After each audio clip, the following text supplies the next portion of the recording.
R for rat. rat எத்தனை பேர் பார்த்துருக்கீங்க? ஓகே, என் கூட சேர்ந்து எல்லாரும் சத்தமா சொல்லுங்க. R for rat. R for rat.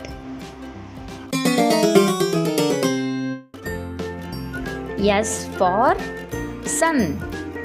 sun எத்தனை பேர் பார்த்துருக்கீங்க? நம்ம தூங்கி எழுந்தோடனே வானத்தில் ரைஸ் ஆகும் இல்லையா, அதுதான் சன். ஓகே, என் கூட சேர்ந்து எல்லாரும் சத்தமா சொல்லுங்க. S for sun. T for tiger. எத்தனை பேர் டைகர் பார்த்துருக்கீங்க? ஓகே, எல்லாரும் சேர்ந்து என் கூட சொல்லுங்க.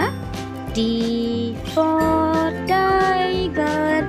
T for tiger. U for umbrella.